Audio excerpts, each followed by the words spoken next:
Bienvenue dans un voyage à travers le temps. Une époque où des idées de liberté, de révolte et de changement commençaient à bouleverser le monde. Nous sommes à l'automne 1705. La Révolution américaine fait rage dans les 13 colonies. Et les insurgés, animés par leur désir d'indépendance face à l'Empire britannique, prennent une décision audacieuse! Ils vont marcher vers le nord, vers le Canada.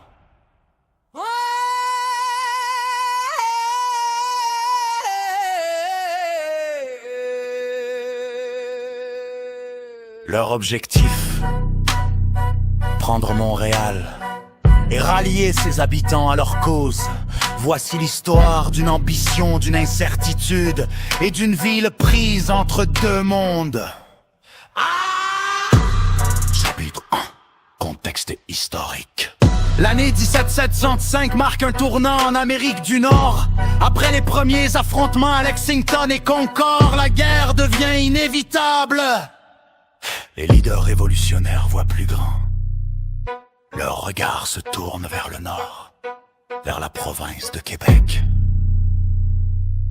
Si les Canadiens français se joignent à eux, les forces britanniques pourraient être affaiblies, isolées et peut-être vaincues. Le plan est simple: envahir le Canada, prendre Montréal, puis avancer vers Québec.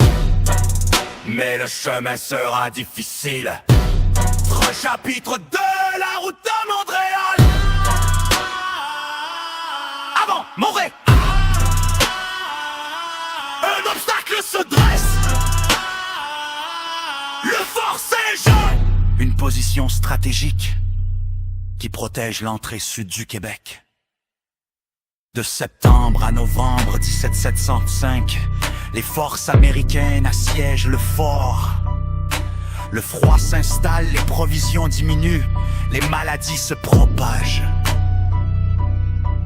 Mais ils tiennent bon, et le 3 novembre, les Britanniques se rendent. La route est ouverte! Le général Richard Montgomery mène alors ses troupes vers le nord. Montréal n'est plus très loin.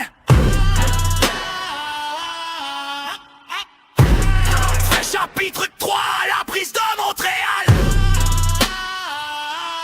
13 novembre 1705. Les Américains entrent dans Montréal. Sans combat, sans tir, sans résistance.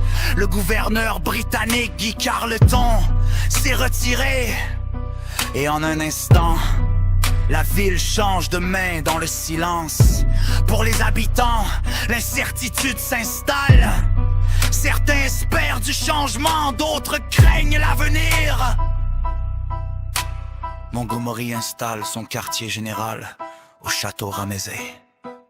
C'est de là qu'il tente de gouverner et surtout de convaincre. Chapitre 4. La vie sans occupation. Pendant 7 mois, Montréal vit sous contrôle américain. Les soldats n'apportent pas seulement des armes, mais aussi des idées. Liberté, égalité, révolution. Des pamphlets circulent, des réunions sont organisées. Des discours résonnent dans les rues, mais tous ne sont pas convaincus. Les Canadiens et Français restent prudents. Certains résistent, d'autres s'opposent ouvertement.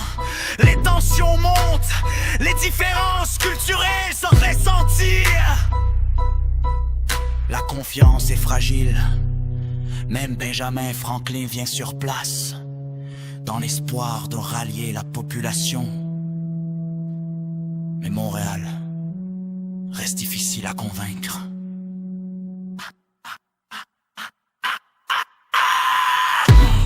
Les Américains ne s'arrêtent pas à Montréal. Ils avancent vers Québec, espérant une victoire décisive. Mais en décembre 1705, tout bascule. L'attaque échoue, Montgomery est tué. Les pertes sont lourdes à Montréal, la situation se détériore. L'hiver est brutal, les maladies se propagent, les ressources manquent. Et bientôt, les Britanniques reviennent. En juin 1777, les Américains n'ont plus le choix. Ils se retirent. Montréal redevient britannique. L'occupation armée, oubliée, l'occupation américaine de Montréal fut brève, mais elle reste remarquable. Un moment où la révolution a franchi les frontières, où une ville s'est retrouvée entre deux empires, et où les idées se sont heurtées à la réalité. Ce n'était ni une grande victoire, ni une gloire durable, mais c'était un moment marquant. Aujourd'hui encore, cette histoire survit. Au château Ramezay, un rappel silencieux du jour où mon